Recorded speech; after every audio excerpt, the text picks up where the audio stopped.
Welcome to Pro Practice, your guide to piano mastery. I'm Josh Wright, and today's tutorial is part 3 of the tutorials covering the Bach Busoni Chaconne in D minor BWV 1004. So this was originally written for violin by Johann Sebastian Bach, then it was transcribed and arranged for piano by Ferruccio Busoni. You can refer to the earliest video, the part 1 tutorial, for a little more background info on that. We are going to cover the final 4 pages of this amazing piece, bars 198 through 262, just to the end of the piece there. In today's tutorial, we will be going over all sorts of different concepts such as fingering, interpretation, voicing, shape, different ways of creating momentum, pedaling, and much more, as you've seen in the other tutorials. And at the end of this, I'm going to share my first public performance of the piece that I gave about 4 weeks ago, I believe it was, or maybe 5 weeks ago, and then I started recording these tutorials after that. So it was mid-February, I believe, forgetting my dates right now. But I just love this piece. It's so wonderful. I actually performed it last night. This piece has a real power to touch people in a way that I haven't seen a lot of other pieces do. It is a deeply human experience. And let's just dive into bar 198. This is one of my favorite parts of the piece.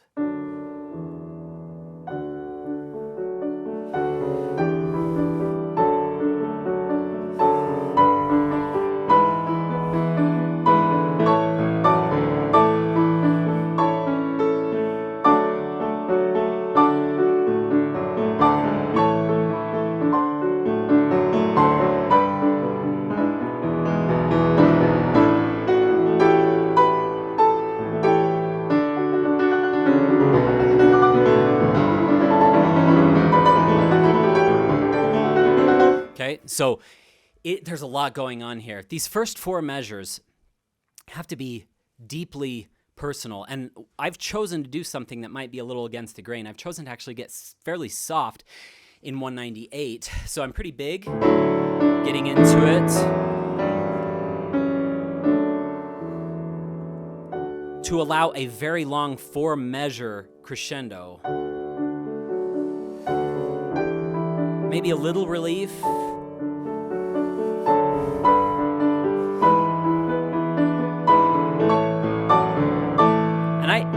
I just thicken up that left-hand chord since we have an A there.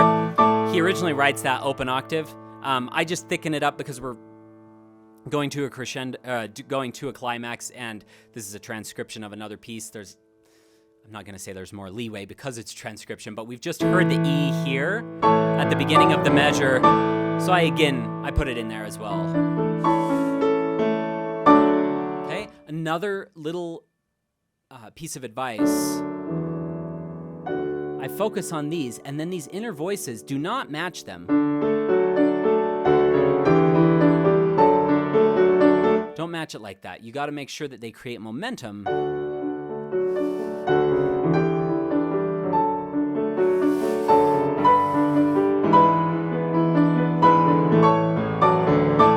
And then as you get to 201, the left hand should start taking a bigger role of support and building.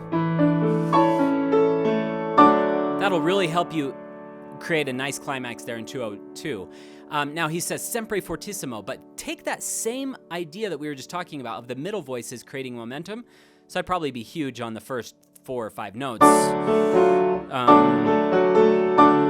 And then create momentum coming down. And then same thing here.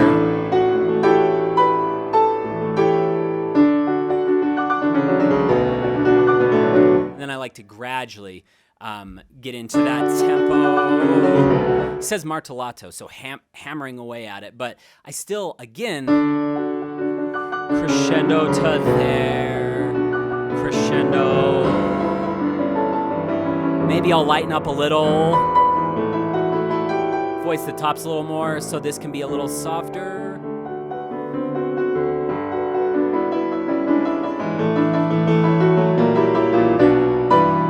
Into there. Okay, now faster.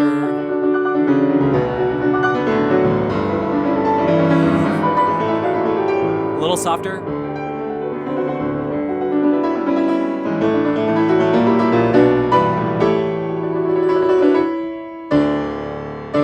I have a little scar tissue right here.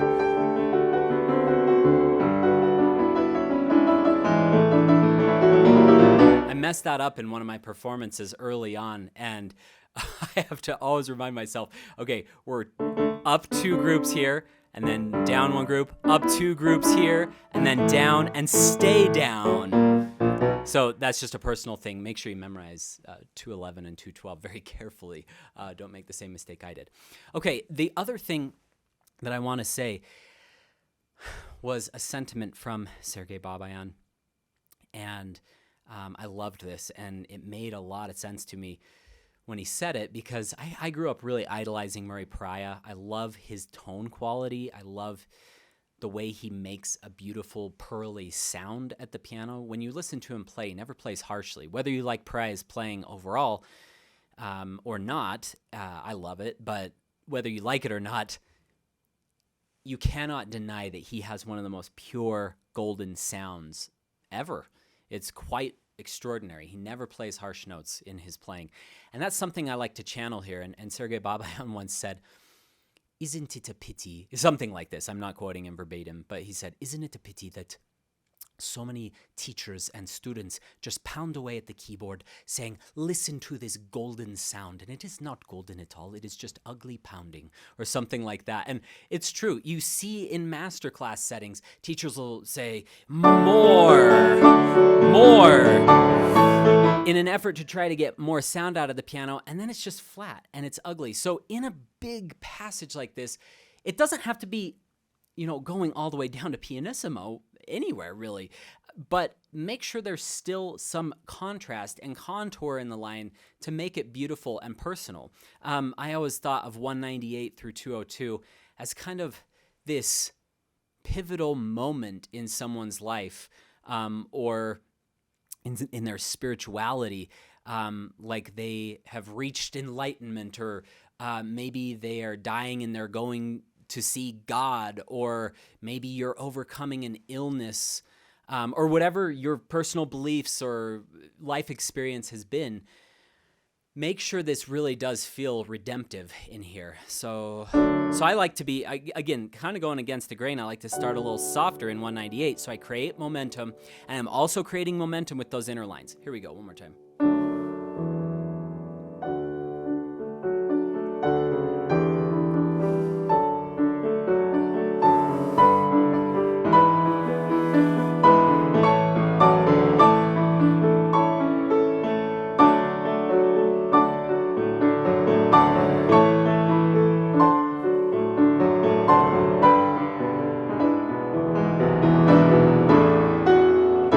Probably keep that open.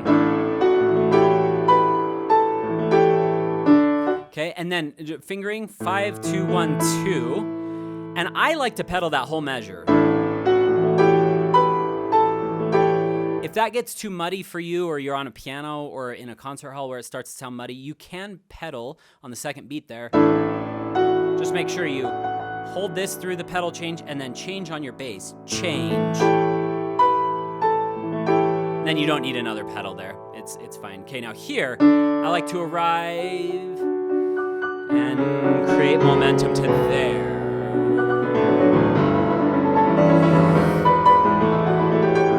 Come down a little.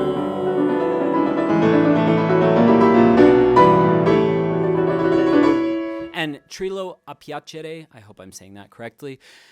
So trill at your pleasure. We talked about this in a previous tutorial on another similar place. I just trilled fairly freely. I've heard that in a lot of recordings, and because of the instruction, trillo a piacere.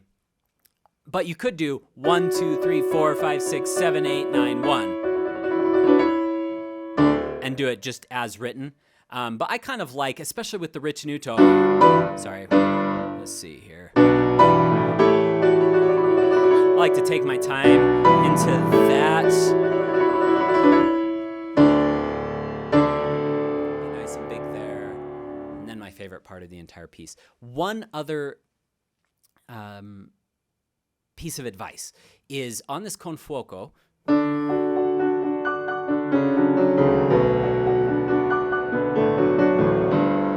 Make sure as you're moving, a lot of people struggle with jumps.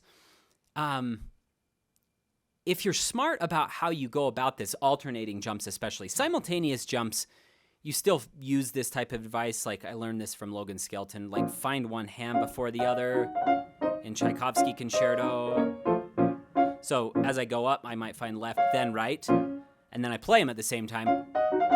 He said basically your mind is really good at doing things in order or in an order. It's really bad at alternating between two things, like panicking. So don't be saying, like, where do I go? Find the right hand. Okay, now, as that right hand is playing, my left hand's going to come up here and prepare. As my left hand plays that first chord, my right hand is jumping quickly. As that one plays, I get ready for this left hand octave. And then as I play this left hand octave, my right hand's getting ready. That way...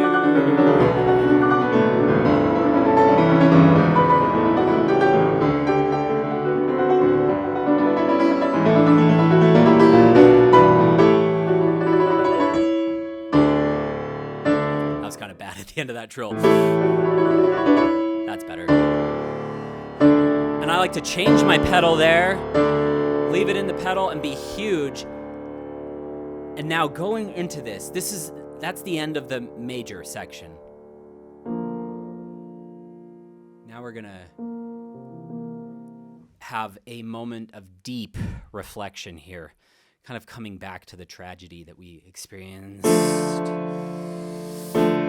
but in a much calmer way.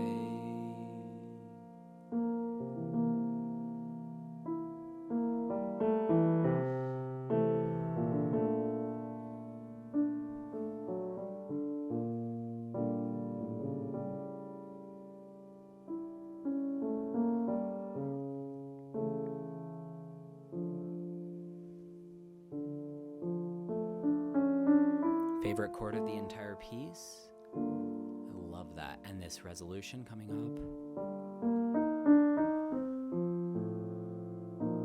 But it doesn't really truly resolve until there.